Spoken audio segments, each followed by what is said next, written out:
Hey there guys, this is going to be our third deck, and this is kind of our compromise deck between the two. Once again, giving you a brief introduction, we've kind of compromised between the efficient version that we have right now and the extreme draw version. So what we did is we kept to the core of the 1 cost 3 damage spells. We also brought in some of the alternates because we wanted to get as many of these as possible. So obviously the first one is Rift Bolt, that is the closest you'll get to 1 cost 3 damage without it actually being that, because of the fact that it comes in next turn. We're also bringing in Fiery Temper, but we're not going to run a full set of these just because most of the time we found that we were running into a situation where we had to pay it for its 3 cost. We're also bringing in Wild Guess in order to, Wild Guess, in order to try and get that Madness ability going as often as possible. It's going to be our discard engine, so it will be ideal and necessary to get the Fiery Temper for that 1 cost. Creature base is going to be the same. We're running our full set of Kiln Fiend plus Keldon Marauders. Keldon Marauders is going to give us a pump for Brimstone Volley if we cannot find something to kill ourselves. I did want to bring in both Brimstone Volley and Searing Blaze. They're very kind of situational if you want to get the ideal use out of each, but I think that they have a lot of great applications, and we're not going to use a full set in order to kind of balance out the drawbacks that they do have. Additional draw is going to come from a set of 3 Needle Drops. I think 3 is a good number. I don't want to run any more than that because too often you'll find yourself with them in hand and unable to use any other damage to get them to play. We're also bringing back Fire Blast, which works out really great as a finisher, keeping it around 3 because once again, if you have multiples in your hand, say you have 2 Fire Blasts in your hand, all of a sudden your cost to play both of those is the sacrifice of 4 mountains, unless you actually have that 6 mana in play, and odds are good that you will not. So we did keep that to a maximum of 3. Also built a sideboard for this because I feel that this was as close as competitive as it's going to get. If you are looking for an alternative that draws a little bit better than the currently popular red deck wins list that we featured in our first video there. Also, full set of Forgotten Caves. Not much changed here, 19 lands.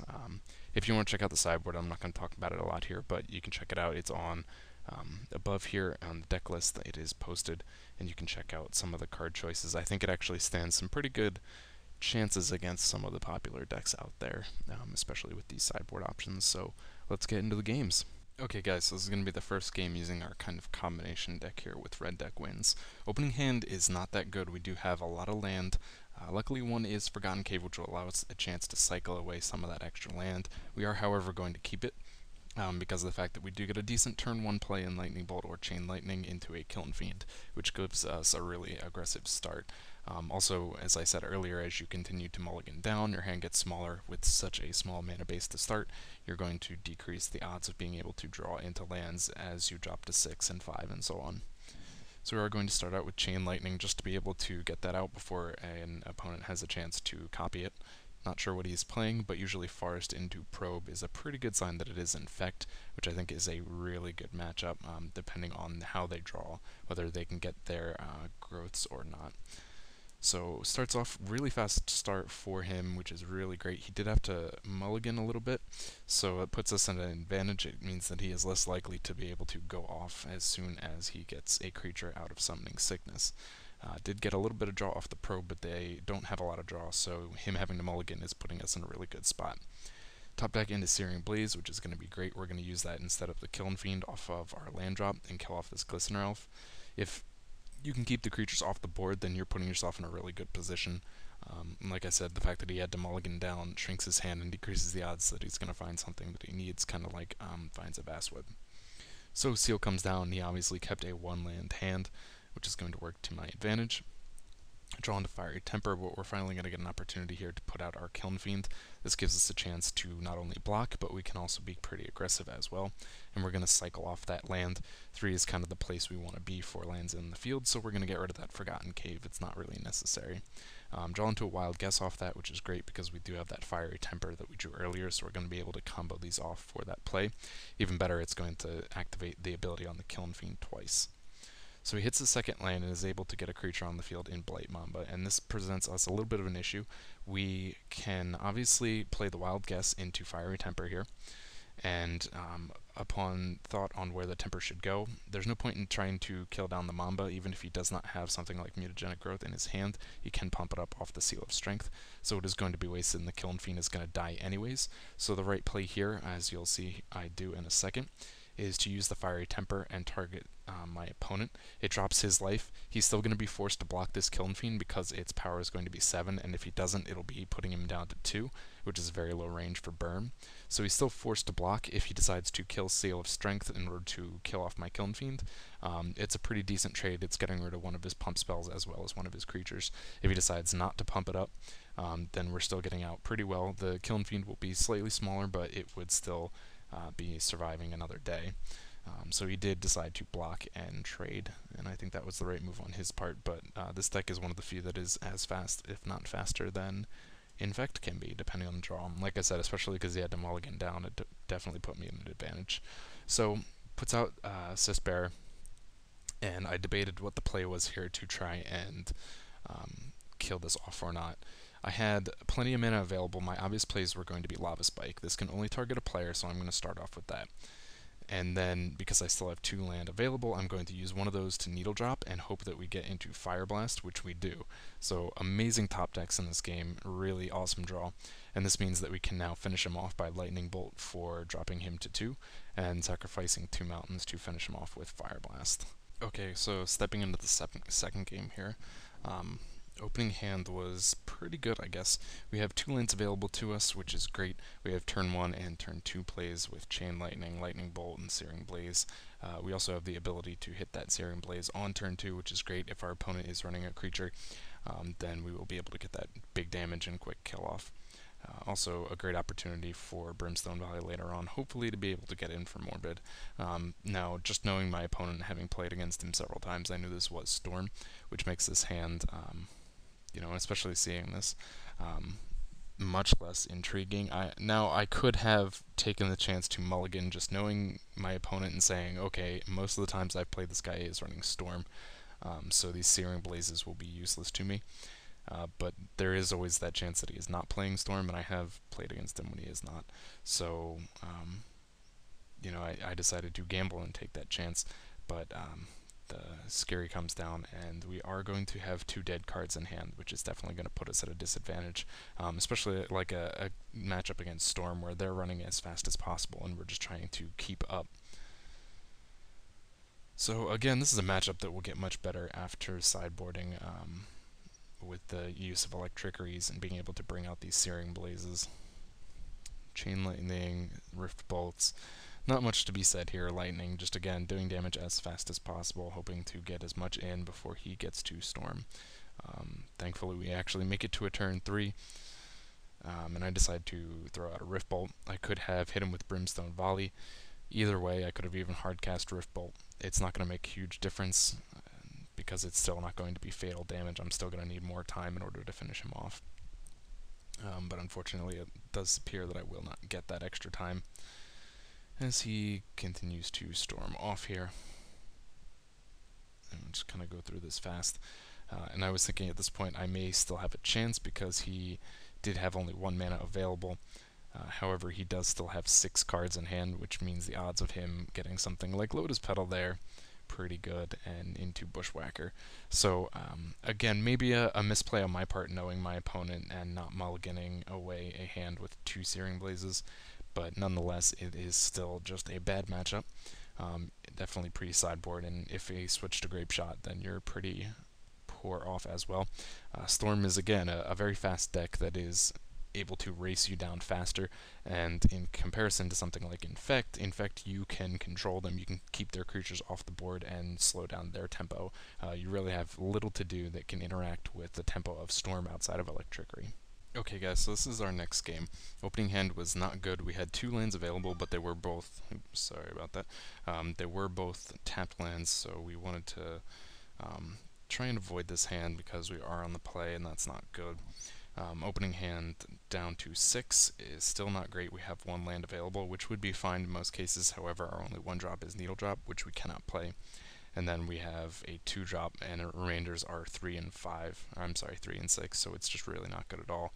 And we're going to have to drop down to 5 Very hard to get off of 5 on the play, but we do compensate a little bit better than most decks because we do have a lot of really cheap spells. So we have 1 land, and we're going to start off with Rift Bolt. And my opponent was playing Mono Black Control. This is actually a pretty good matchup for us because Mono Black Control runs a lot of non-creature spells, and they are usually all creature kill, and we're very light on creature kill. Creature base. The Keldon Marauders are a good thing to have against that because it's almost like go ahead and kill it. You'll be preventing yourself 3 damage, but it's still going to be triggering that damage ability. So here, just seeing the 1 swamp, I decided that the more aggressive play here is the Kiln Fiend. It has 2 things here. It can draw out a kill spell. We also may be finding ourselves against something else that is, say, Dimir Post, or UB Teachings, UB Control, anything like that. And I think it's a good plan to try and manipulate things a little more, try and see what your opponent is playing. And you can kind of tell that based off of the Kiln Fiend in the early game. We're going to have some opportunities here to pump it up. However, not a lot. So we're going to just do Chain Lightning and attack. See what is going to come of that. Some of the things that are disadvantageous, I feel like there's a real word there that I'm just not quite grasping, but some of the bad parts about this matchup are the fact that it has a lot of discard, and this means that you can find yourself unable to hold things like in some other games you want to hold on to a land in order to activate Searing Blaze on the landfall ability, or you will be holding on to a Fire Blast in order to use that ability at the very end, and you don't have to sacrifice your only 2 lands. Other situations where you can find yourself in things like Wild Guess, and that's disadvantage to you because if you discard Wild Guess, you're not drawing cards, though it is at least something that is a little more friendly to throw away. It does also mean that if you find yourself hitting a lot of that discard, then you may want to try and keep 1 land open for Fiery Temper if you come across it, which is great because if they force you to discard, you can then Lightning Bolt them in response and not lose a card.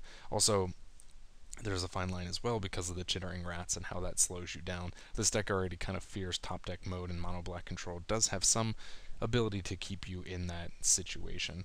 So it's kind of a win-lose, but I think ultimately it's still a favorable matchup because of the fact that the deck is usually very heavy on the creature removal, and because we're not running a very creature-centric deck, we can get around that fact. Here we've gotten to this point, we got him down to 6, and we're really in top deck mode because we had to drop down to 5. We lost out on a lot of opportunities to get this extra damage in fast, and we're going to have to sit here and see what we come in. Especially at this point in time when you get down to the part where you are in top deck mode and you're drawing lands, it's very important to play the mountains as opposed to holding them for landfall, because what's going to happen is if he uses Chittering Rats, it means you're going to take an extra 2 damage because of the fact that you have to put that mountain in, you're going to have to draw it again. So you want to get those into play so you increase your odds of drawing something that is actually useful instead of just keep redrawing the same mountain over and over. If you do get a Searing Blaze, you can use it simply to kill off one of the rats here. At the very least, it's going to do some damage to him. You don't want to really worry about landfall when you're facing down Chittering Rats and have no hand. So we top deck into Chain Lightning. Going to put him down to 3. Still at 15, so we're sitting really well off. And we're in a situation where we have a lot of outs as far as Lava Spike, Chain Lightning, Fiery Tempers, Brimstone Volleys. There are so many cards. Fire Blast, pretty much anything but lands, which we continue to draw here, would finish this game off. So now after that attack, we're down to 11, and he's going to swing through and knock me down to 6. And actually, another thing you have to watch out for can be Corrupt. A lot of the older Mono Black Control decks use Corrupt, and that life gain will give you all kinds of issues and will really cost you the game. Luckily, the other life gain, Tendrils of Corruption, both of these have kind of fallen out of favor, and again, because we are a little creature late, we can kind of get away with avoiding Tendrils. But he is going to actually sacrifice his rats here for 6 and tie the game. I did not play the...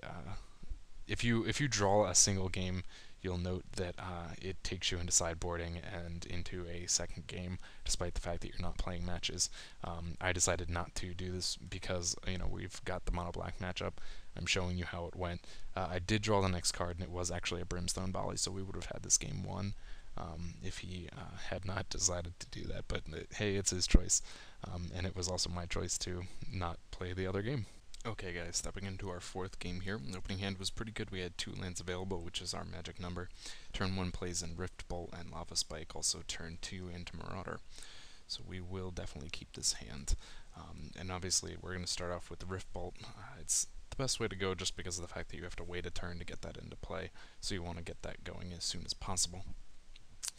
Opponent starts out with a Glimmer Post. I don't know if this was a direct response to the fact that my first play was Rift Bolt, so they figured they needed to gain as much life as possible, as fast as possible, as opposed to anything else. Or maybe he just had a bunch of Glimmer Posts in hand and wanted to go that way. Either way, Rift Bolt does hit. We're going to get in a Keldon Marauder, which is going to get through. Not sure exactly what post it is, and the second Glimmer Post tells us that odds are he just kept a hand with 2 Glimmer Posts. At this point, could be Dimir, or any of the above. Draw into Searing Blaze, and most post decks are going to be Creature Light, so we are probably not going to find an opportunity to use that, but we may want to look to keep a land in our hand at one point in time. I decided because he is going to be Creature Light that it's a great opportunity to get this damage in as fast as possible off of these Marauders, so I wanted to get the second one into play. Opponent plays down Forest, so he is obviously playing Green Post. It is a little bit more tricky. It is a bit more creature-centric. It can get a little bit faster as far as getting those creatures on the field, and once they do come in at a size that is bigger than our Searing Blaze. Things like the Auroch Herds come in at 4 toughness, which means that our Searing Blaze will not be able to kill them. However, it will at least give us a target that we can cast the Searing Blaze, which is something we've had a lot of issues with. So these are going to trigger. I think a bit of a misplay on his part here. He decides to sacrifice the Forest off the crop rotation, as opposed to sacrificing something else. I'm not sure. I'm going to assume by that play that this means that he has a Crusher in his hand. You know, being able to play those green spells is very important. You would expect him to keep the green mana, and the colorless base of this deck in Green Post is basically made up of things like Prophetic Prism, Exploration Map, and the Ulamog's Crusher. So the fact that he has not played a Prism means that you think he's got, or at least makes me think that he has a Crusher in hand and just not the mana to play it just yet. So we're going to try and race it down as fast as possible. Now the play here at 3 mana is going to be Fiery Temper over Lava Spike, because of the fact that at most we can play here is 1 spell, so we might as well make the most efficient use of our mana and tap out for the Fiery Temper. It's still going to do the same amount of damage. However, if we draw into something like a Lightning Bolt in a later turn, we can then cast Lava Spike and Lightning Bolt in the same turn because of the mana cost. So here again, 3 mana, my play is to use the Fiery Temper. Going to hold on to this Forgotten Cave because we don't really need more than 3 mana at any point in time, and hope that we can cycle into something. So now he puts down a 3rd Glimmer Post, which is, I guess, kind of bad luck on his part, a little bit frustrating in most instances because of the life gain it does have, but he's made no other plays, so it is definitely to my advantage. I'm going to again play the Keldon Marauders because I have an opening here to get a creature through. I don't know why he doesn't have a creature.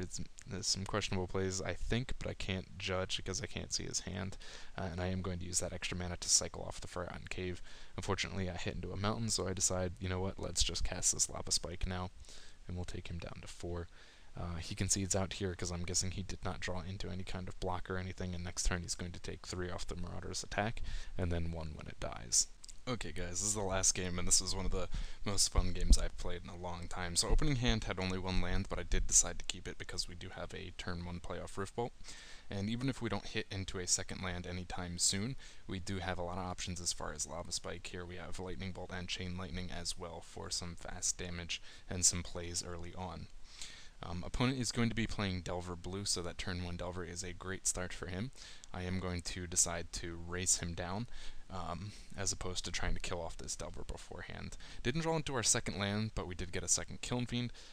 Very unfortunate, because either one of those Kiln Fiends would be great, but we really needed a second land to get them into play. Lava Spike is our obvious play there because of the fact that it only targets a player, so we're going to save the Lightning Bolt and Chain Lightning until later on, when we may need to kill a flipped Delver. So turn 2 here, my opponent does not get to flip Delver, which is a point in my favor, but then he plays Delver number 2 and 3, and that's a hell of a start.